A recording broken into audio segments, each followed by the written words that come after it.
너희는 들을지어다 귀를 기울일지어다 교만하지 말지어다 여호와께서 말씀하셨습니다. 그가 어둠을 일으키시기 전 너희 발이 어두운 산에 거치기 전 너희 바라는 빛이 사망의 그들로 변하여 침침한 어둠이 되게 하시기 전에 너희 하나님 여호와께 영광을 돌리라. 너희가 이를 듣지 아니하면 나의 심령이 너희 교만으로 말미암아 은밀한 곳에서 울 것이며 여호와의 양떼가 사로잡힘으로 말미암아 눈물을 흘려 통곡하리라. 예레미야 13장 15절에서 17절 말씀. 우리의 듣지 않는 귀와 교만 앞에 울고 계시는 주님, 한 주간도 혼란한 세상과 모나고 어그러진 제 자신을 마주하며 넘어지고 갈등하며 듣지 못하고 귀 기울이지 못하며 교만하거나 무기력하게 보내온 한 주임을 고백합니다. 하나님 앞에 소망이 있다고 입으로는 말하지만 나라가 돌아가는 상황 앞에 무차별적인 칼부림과 공포를 조장하는 분위기 앞에 할 수 있는 것이 없는 것 같아 소망 없는 자처럼 살아왔습니다. 주님, 하나님의 통치하심이 이 나라와 민족, 열방 가운데 있음을 다시금 신뢰하게 하시고 깨어있게 하시며 분별하는 눈을 허락하여 주시옵소서. 나라를 통치하는 위정자들이 권력 앞에 자신의 이익 앞에 짓밟고 무너뜨리는 이기심을 내려놓게 하시며 국민을 사랑하고 보호하는 마음을 부어주시옵소서. 주님, 여름 사역들을 잘 마무리하게 해주셔서 감사합니다. 수고한 각 부서 사역자님들과 교사들에게 하나님의 신과 기쁨을 허락하시며 지치지 않도록 새 힘을 부어주시옵소서. 유치부, 초등부, 중고등부, 청년부까지 다음 세대 가운데 함께하여 주셔서 하나님 안에 잘 접붙임되어지기를 간절히 소망합니다. 시작하는 소그룹 가운데 묵상이 깊어지게 하시며 여러 소모임, 각 부서 가운데 기질, 처한 상황과 환경을 뛰어넘는 복음 안의 연합함과 하나됨이 있게 하여 주시옵소서. 오늘 예배 가운데 임재하여 주셔서 말씀을 들을 귀와 마음밭을 허락하여 주셔서 우리 마음에 잘 심겨지고 우리의 삶의 방향이 다시 하나님 앞에 돌이키는 시간이 되게 하여 주시옵소서. 말씀 전하시는 목사님 가운데 함께하여 주시며 예수님의 이름으로 기도합니다.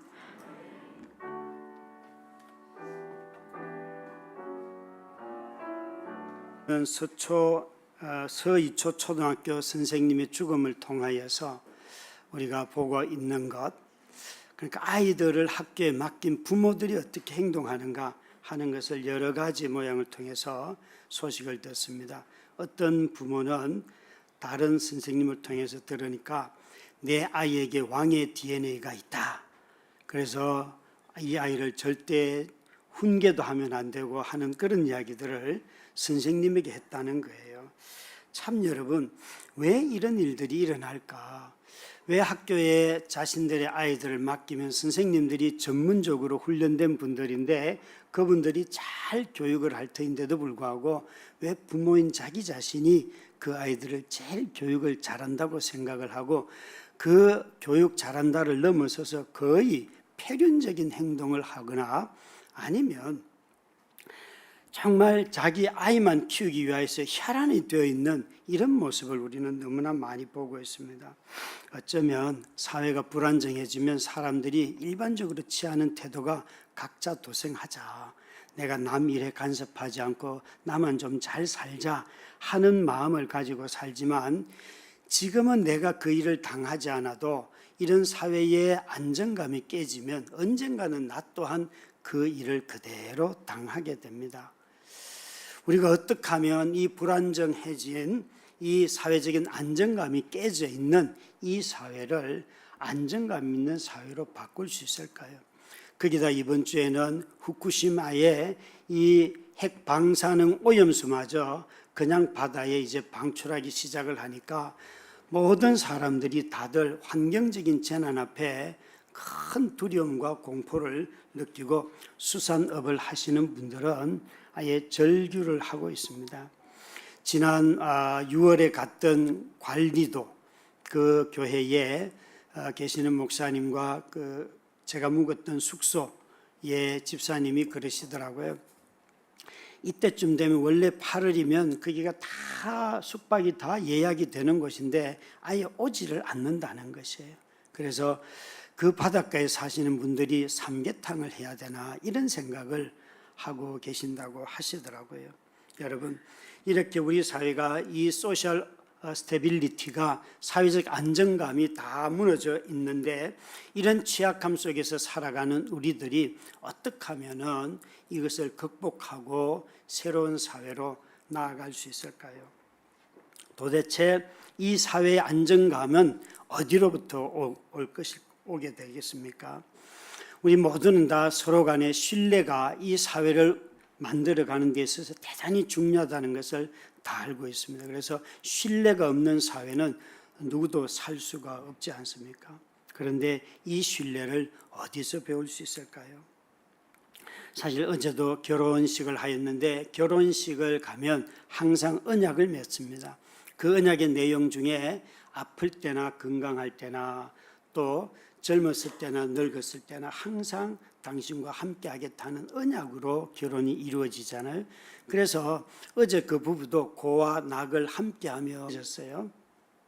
왜 결혼을 언약으로 할까요? 언약으로 하는 것은 많지 않습니다, 여러분. 성도들이 하나님과 관계 맺는 것을 언약이라고 하잖아요. 그 나머지 여러분 직장에서 신입사원으로 들어갔을 때 언약을 맺지 않습니다. 그냥 계약을 맺지요. 조건을 맞추어서 계약을 맺고 계약의 조건이 안 맞으면 헤어지면 돼요. 그런데 언약인 결혼은 그 조건을 따라서 맺어지는 게 아니에요.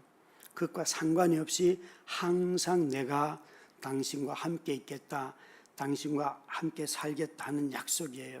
그러니까 결혼이라고 하는 것은 혈육이 아닌 누군가와 이 언약을 통하여서 서로 끝까지 인생을 죽을 때까지 살겠다는 약속이 거기에 담겨 있는 거예요. 이것을 바로 신뢰라고 하는 거예요. 그래서 부부 사이에서 이 언약을 지키는 신뢰가 그래서 중요하고 이 신뢰감이 깨지면 부부 관계가 깨지고 무너지는 거죠. 민수기 5장 11절부터 31절은 놀랍게도 이런 부부 관계에 대해서 나누고 있습니다. 우리가 이 민수기 5장에서 한번 여러분 살펴보시면 19절을 같이 한번 읽도록 하겠습니다. 같이 읽습니다. 시작. 여인에게 맹세하여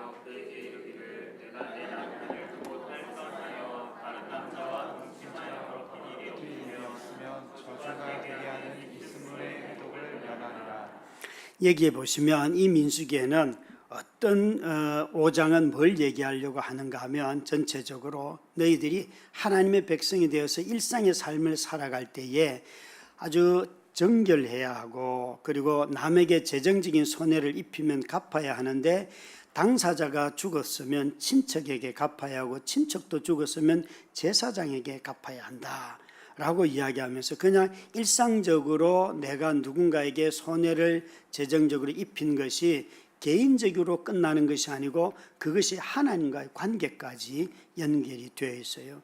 심지어 그뿐만이 아니라 11절부터 31절까지는 부부 사이의 문제를 다루면서 다소 그냥 형식적으로 읽으면 아 이건 여자에게 참 편파적이네라고 볼 수 있는 내용이 11절부터 31절까지 있지만 실제로는 그렇지는 않습니다. 이 본문 안에 어떤 것이 나오는가 하면 배우자인데 아내가 혹시라도 부정을 행했다면 그런데 드러나지 않는다면 하는 경우가 있어요. 그럴 때는 어떻게 해야 되는가? 그러나 아내가 부정하지도 않은데 남편이 의심해가지고 의심병이 들어서 의처증이 생겼다면 그건 또 어떻게 해야 되냐라고 여기에 제안을 하고 있어요. 이 지금 언급하는 5장의 이런 내용들은 하나님의 백성들이 광야의 삶을 살 때도 대단히 중요한 삶의 모습이라는 거예요. 아무리 광야라 할지라도 부부 사이는 신실해야 하고 거룩함을 찾아가야 한다는 거죠. 그래서 여기에 이 5장은 그런 우리들의 삶의 일상 속에서 청결함이나 관계 안에서 부부로서의 신실함과 남에게 재정적인 손해를 끼치지 말아야 하는 삶이 바로 하나님이 원하시는 거룩이다라고 우리에게 말을 하시고 6장에 가면 이제 이런 삶을 특별하게 부름받아서 살 나실인에 대해서 언급을 합니다. 이 부부 사이에 있는 죄의 핵심이 뭔가 하면 바로 신실한가 아닌가를 가지고 판단을 해요. 신실함이 없는 삶이 바로 죄라고 말씀하시는데요. 문제는 뭔가 하면 이 신실함을 누가 판단하는가 하는 거예요. 여러분, 사람 마음을 누가 판단할 수 있겠어요? 사람 마음은 누구도 쉽게 판단할 수 없습니다.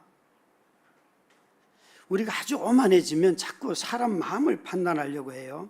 그런데 여기에 남편이 의심을 해서 했든지 아니면 여자가 부정을 행하여서 들통나지 않고 숨겨졌든지 간에 다 어디로 가는가 하면 제사장에 가는 이유가 거기에 있어요. 그래서 이 부부는 제사장에게 배우자를 데리고 갑니다. 그런데 여기에 제사장에게 남편이 데려갈 때의 아내를 반드시 소제를 드리는데 이 소제의 특징은 놀랍게도 기름이나 향을 섞지 않아요. 보통 소제는 곡식의 제사잖아요, 그죠? 곡식의 제사를 따로 드리는 경우는 별로 없어요. 이것은 곡식은 추수에 대한 기쁨으로 드리는 감사의 제사가 대부분인데 여기에는 희한하게도 특이하게도 그 소제를 보리가루, 보통 밀가루도 많이 하는데 보리가루를 쓸 뿐만 아니라 그 보리가루에 기름이나 향을 넣지 말라는 거예요. 다른 소재에는 다 기름과 향이 들어갑니다. 이것은 뭘 의미하는가 하면 이것은 이 소재는 기쁨의 즐거움의 헌물이 아니라는 거예요.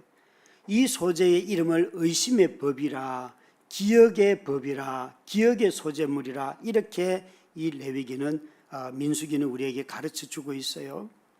여러분 보시면 그게 그렇게 되어 있습니다. 15절 말씀에도 그렇게 되어 있고 14절에 이렇게 이 소재물의 이름을 18절에도 보시면 의심의 소재물, 죄를 기억나게 하는 소재물이라고 하는데 그러니까 이 말의 뜻은 바로 이런 것이에요. 그래서 여기에 두 가지 경우가 발생하는데 여자가 범죄를 했지만 드러나지 않아서 남편이 추정은 할 뿐 확정을 할 수 없고 의심은 되지만 증거가 없을 때에 어떻게 하는가 하면 남편이 아내를 제사장에게 데려가면서 이 소재물을 가지고 가는데 이것을 의심의 소재물이라 죄를 기억하게 하는 기억의 소재물이라 라고 말하면서 유향과 기름을 섞지 않아요. 그러니까 이 소재물은 기쁨이 아니라 고통에 관한 거예요. 여러분 정말 부부 사이에 신뢰가 없을 때 사실 너무나 고통스럽잖아요. 그죠? 그것을 상징적으로 잘 보여주고 있어요. 이렇게 제사장에게 데려가면 다시 띄워주세요. 그 제사장이 이 여인을 어디로 데려가는가 하면 여호와 앞으로 데려갑니다. 그래서 제사장이 손을 씻고 하는 그 거룩한 물과 그 다음에 성막 바닥에 땅에 있는 먼지, 흙을 함께 섞어서 이 물 만들어요. 그리고는 여자의 머리를 풀게 하고 그 다음에 이 여자가 남편이 드린 기억의 소재물을 그 여자의 손 위에 얹고는 제사장이 만든 저주의 선물 위에 거룩한 물과 성막의 티끌로 만든 이것을 그 위에다 부어요. 그러면서 이 여자에게 저주의 맹세를 읽어줍니다. 네가 만약 죄를 지었다면 다리가 붓고 창자가 어떻게 되고 하여서 몸에 이런 변화가 일어날 것이고 죽는다. 그렇게 하고 만약에 그런 변화가 안 일어나면 넌 깨끗하다. 자유함이 되는 거예요. 그래서 여자는 이런 언약을 맺으면서 아멘이라고 2번을 해요. 성경에서 구약 성경에서 여자가 나타나서 2번 아멘한다 이런 거 거의 없지요. 그죠? 여기서 포인트는 여러분 정말 그로테스크한 이상한 일을 하는구나. 어떻게 흙을 먹고 뭐 이상하다 이걸 생각하시면 안 되고 여자가 제사장 앞에 갈 수 있는가 없는가 이게 아주 중요한 거예요. 구약 성경에는 여자들이 그냥 여인들의 뜰까지밖에 못 가는 거예요.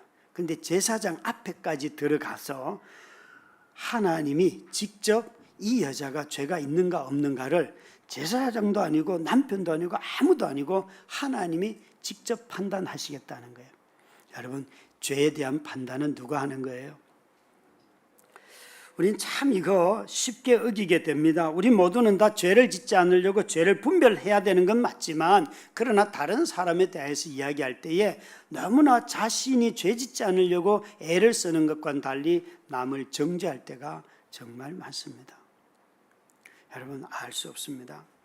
우리 모두는 다 겸손하게 하나님 앞에서 죄인지 아닌지를 판단할 분은 그분밖에 없다는 사실을 기억할 때에 저와 여러분의 삶이, 그것도 부부 사이에서도 정말 자유하면서 살게 되고 또 상대방을 어떻게 대해야 될지 알게 돼요. 다시 말씀드리지만 이 소재물에는 기름도 향유도 없어요. 사실 부부 사이의 신뢰가 깨진 부부는 그 삶의 모양이 유지되는 것 같아도 고통 자체예요. 고난 자체예요. 그 속에 즐거움이라고는 있을 수가 없어요. 들어오면 나가고요. 예, 같은 자리에 앉아서 밥 먹는 것도 괴롭고요. 그리고 호흡 자체도 싫어요. 그런데 여러분, 정말 마음에서는 그 사람을 버렸으면서도 마치 모든 행동은 하는 것처럼 하는 이런 것은 신실함이 없는 이유지요. 그래서 감사의 소재물이 아니고 이것은 슬픔과 고통의 소재물이 되지요. 여러분, 놀랍게도 이 소재물이 내 죄를 기억하게 해주는 제사라는 것이에요. 그러니까 부부 사이에 기쁨이 없다는 것은 이미 신실한 관계가 깨진 거예요. 무엇을 해줘서가 아니라 당신과 내가 맺었던 그 언약을 생각하면 즐겁고 좋은 일인데, 그런 마음이 없다는 것은 이미 관계가 속에서 깨진 거예요. 여러분, 참 우리는 이 신실함이라고 하는 것을 자꾸 행동을 가지고 말합니다. 그런데 신실함은 왜 하나님 앞에까지 가는 일인가 하면, 그것은 행동이 아니라 마음의 중심이 어디를 향하는가 하는 문제이기 때문에 그래요. 자신의 마음의 중심이 자신의 배우자를 향할 때는 그 배우자가 어떤 모습을 하여도 즐거울 거예요. 그러나 그렇지 못하는 것은 내가 더 좋아하는 것이 생겼거나 내 마음의 중심이 바뀐 거예요. 사실 여러분, 구약 성경은 부부관계의 이 불성실함, 또 부부관계의 부정, 이것을 가지고 가장 많이 무엇에 비유하는가 하면 하나님과 하나님의 백성 그리스도인을 자주 비유해요. 그래서 구약 성경은 전부 다 우상 숭배를 뭘로 표현하는가 하면 음행으로 표현해요. 여러분, 이건 굉장한 밀접한 관련이 있어요. 부부관계에 신실함이 없다는 것은 하나님과 나 사이의 신실함도 깨져 있다는 증거가 될 수 있습니다. 그래서 하나님이 이 구약을 쓴 에스라 같은 사람들은 묻는 거예요. 이걸 나중에 구약은 다 최종적으로 편집한 사람은 에스라인데, 에스라가 민수기를 편집할 때는 자기 나라가 다 무너지고 이제는 흩어지고 민족이 어디 갔는지도 모르는 판이에요. 묻는 거예요. 너희가 하나님에게 신실했는가?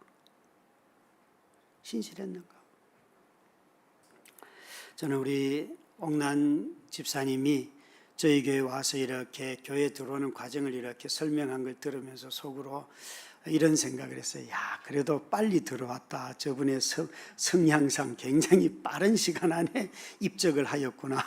이런 생각을 했습니다. 여러분, 참 우리가 몸에 속하지 않으면서도 신앙생활 하는 사람들 정말 많지 않습니까? 서로 관계 맺지도 않으면서 난 신앙생활 합니다 하는데 사실은 부평초와 같은 거예요. 언제든지 떠날 수 있는 그런 자리에 있는 것이에요. 대상을 향한 이 신실함이 없는 것을 성경은 항상 너희가 나를 버렸다, 하나님이 그렇게 말씀하시잖아요. 오늘 이 본문은 그래서 그런 하나님에게 이 부부의 부정하다고 의심받는 아내를 남편이 하나님 앞에 데리고 갑니다. 왠가 하면 그 속에서 이 재판의 과정을 보면 다소 불공정하게 보이는 면들이 있지만 이 재판에 조금 전에 보여드렸던 그 두 가지의 상황을 통해서 하나님이 우리에게 뭘 말씀하시려고 하는가 하면 하나님만이 저주를 하실 수 있는 분이고 하나님만이 또 축복할 수 있는 분이고 하나님만이 죄에 대해서 판단하시고 하나님만이 그 죄에 대해서 자유를 선언할 수 있는 분이다 라고 지금 말씀하고 계세요.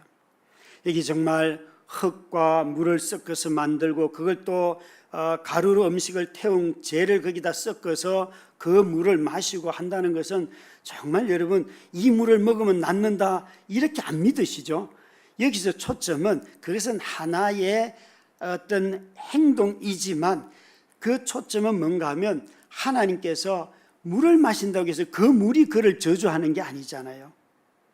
저주하시는 분이 그 배가 배탈이 나게 하고 사람이 뒤틀리게 하고 이렇게 하신다는 것 아니에요. 그러니까 여러분 우리가 다 신앙에 어떤 무슨 표적을 보면서 이걸 하면 뭐가 낫습니다 이런 말들을 들을 때 참 주의해야 돼. 그게 바로 그 표징을 가지고 절대적인 확신을 갖게 되면 그게 바로 미신이 되는 거예요. 하나님이 어떤 분인지, 하나님이 이 죄에 대해서 저주하시고 이 죄가 없는 사람들에서는 축복하신다. 그 이야기를 이 본문은 하고 있어요. 그래서 구약 성경은 이렇게 죄를 처리하면서 만약 너희가 이 계명을 신실하게 지키면 이런 복을 받고 만약 이 계명을 지키지 못하면 이런 벌을 받는다 하시는데 아주 대표적으로 출애굽기 23장 25절부터 26절이에요. 같이 함께 읽도록 하겠습니다. 내 하나님 여호와를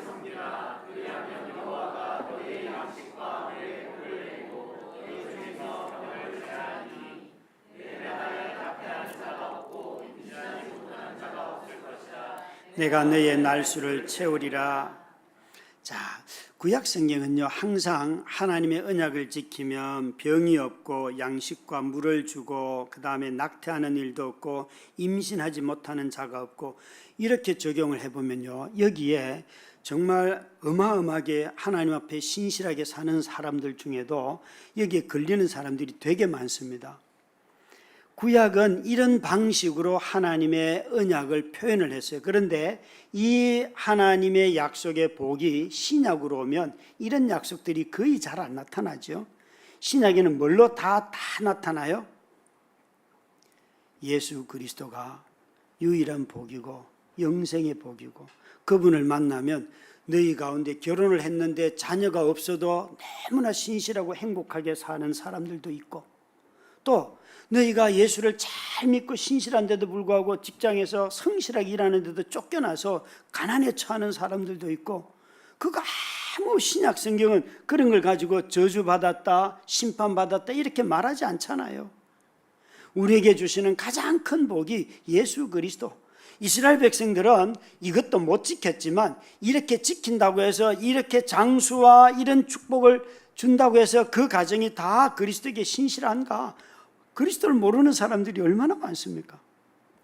그래서 신약 성경은 이런 방식으로 복을 설명하지 않습니다. 오히려 신약 성경은 우리에게 예수님이 요한복음에 말씀하신 것처럼 나를 믿는 자는 이미 심판을 받았고 나를 믿지 않는 자는 심판을 받았고 저주를 받았고 나를 믿는 자는 이미 영생을 받았고 그에게는 생명이 풍성하다 말씀하시잖아요.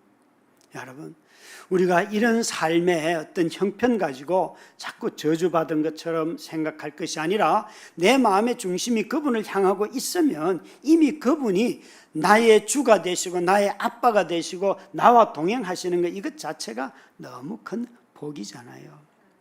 저는 제가 정말 여러분과 함께 주의 몸에 속해 있는 것이 제 인생에 있어서 그 어떤 복보다도 큰 복이라고 생각합니다. 그래서 지금까지 비교적 덜 교만한 가운데 담임 목사 역할을 하면서 살아가는 거예요.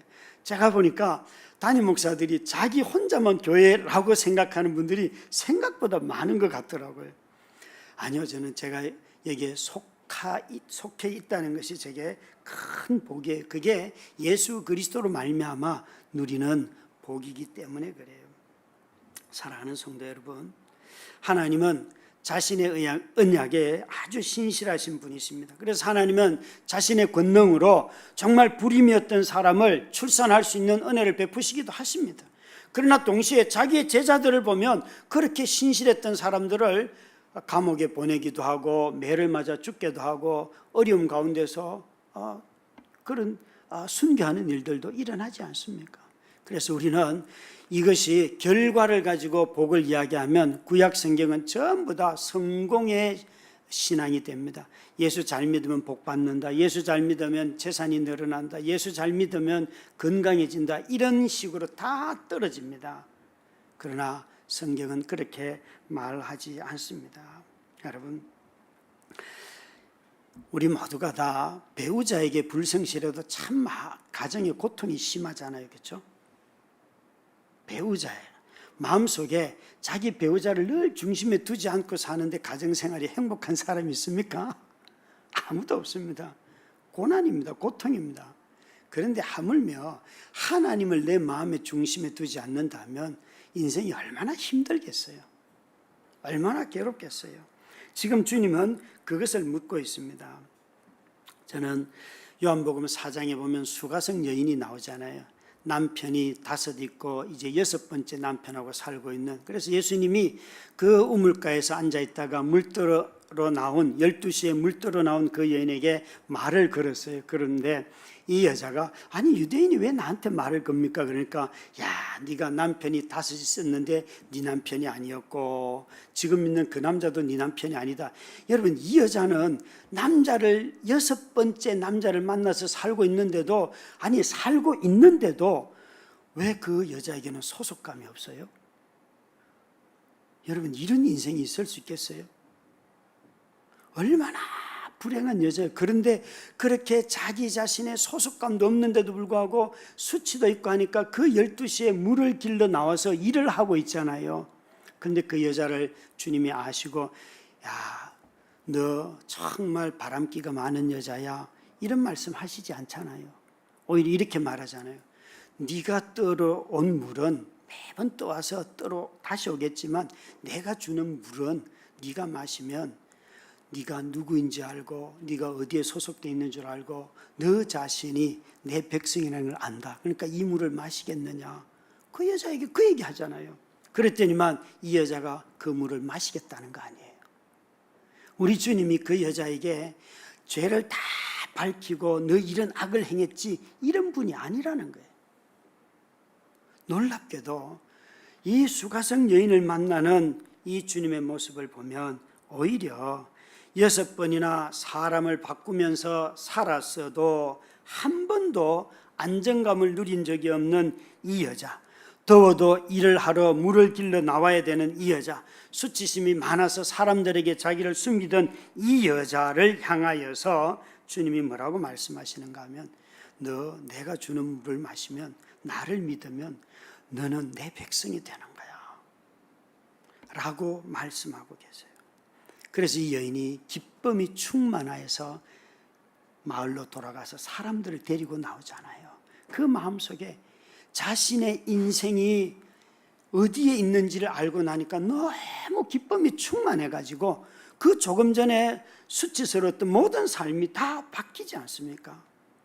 사랑하는 성도 여러분, 우리 모두는 다 참으로 이 자기 아내를 의심한, 또 아내가 부정을 행하였지만 드러나지 않은 이 사람을 하나님 앞에 데리고 가는데 그곳에서 하나님이 이 사람을 판단을 하세요.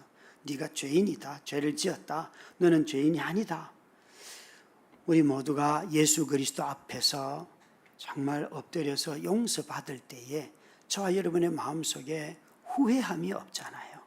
그 용서받는 기쁨이라는 게 있잖아요.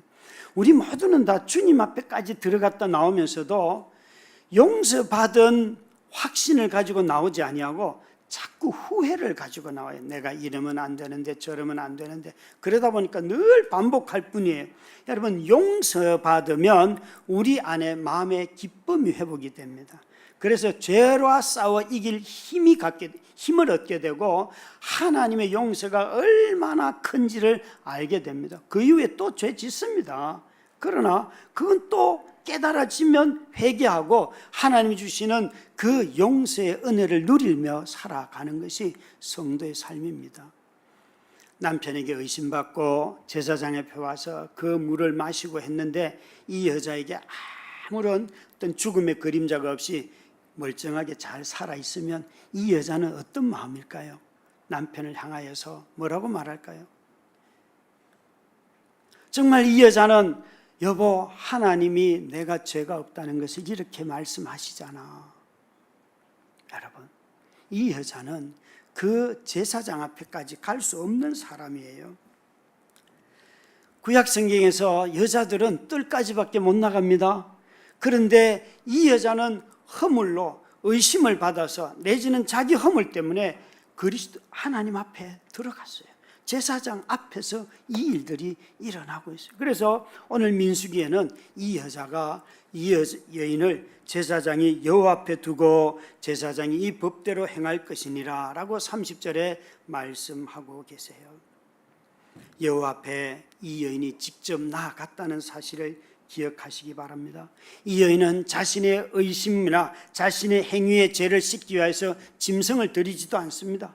그냥 여호와 앞에 가서 하나님으로부터 제사장을 통하여 하나님으로부터 직접 그의 죄가 사해졌는지 아니면 죄인인지를 심판을 받습니다.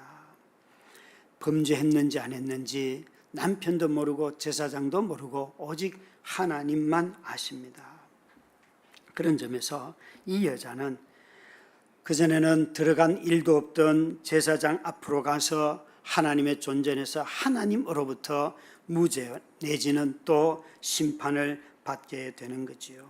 사랑하는 우리 성도 여러분, 저와 여러분이 오늘 이 본문에 나타난 이 일을 보면서 다시 한번 우리 삶을 가만히 한번 돌아봐요.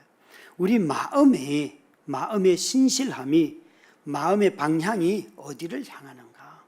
나는 내 마음의 방향이 배우자로부터 의심을 받을 수도 있고 또 직장의 동료들로부터 비난을 들을 수도 있지만 나는 내 마음이 그럴 때마다 하나님을 향하는가? 나를 용서하시고 나를 받아주시고 율법에도 없던 이 일들까지 행하면서 죄인을 자기 앞으로 불러내시는, 아니 그 정도가 아니에요. 이 율법은 그 자리에서 죽음을 맞이하지만 죄를 범하였으면 놀랍게도 예수 그리스도는 이 여자가 마시는 쓴 물을 누가 마셨어요? 예수 그리스도께서 마시고 우리의 죄를 대속하여 죽으셨기 때문에 예수 그리스도 앞에 나아가고 그리스도를 믿는 자는 그가 죄를 지었음에도 불구하고 구원을 얻는 일이 하나님 앞에서 일어나는 거예요. 이 여자는 쓴 물을 그 소재의 잿가루를 손에 들고 그 위에 물이 부어지고 그 흐르는 물을 자기가 마시고 할 때 얼마나 두려워 떨겠어요. 그런데 우리 주님께서 하나님이 내리시는 심판의 쓴 잔을 다 마셨기 때문에 저와 여러분은 죄인임에도 불구하고 그분의 보혈을 의지하고 그분을 믿음으로 말미암아 우리는 죽지 아니하고 그분 앞에서 영생을 누리며 오늘도 사는 것입니다. 우리 모든 성도들이 이 우리 마음의 신실하심을 바라는 주님 앞으로 나아가십시다. 주님은 이렇게 물으실 거예요. 너 나를 사랑하니? 예, 내 모양이 이런 꼴하지라도 저 주님 사랑합니다. 다 망가지고 어제 저녁에도 깽판 치고 개판 쳤어도 주님 오늘 나 이 자리에 와서 주님 사랑합니다. 그 마음은 변함이 없습니다. 사랑하는 성도 여러분, 고통과 고난이 많고 질병 속에서 허우적거리는 우리들이 어젯밤에도 씨름했어도 주님 오늘 묻습니다. 그래도 너 나 사랑하니? 예, 주님, 저 주님 사랑합니다. 이것이 저와 여러분이 주님 앞에 드릴 고백입니다.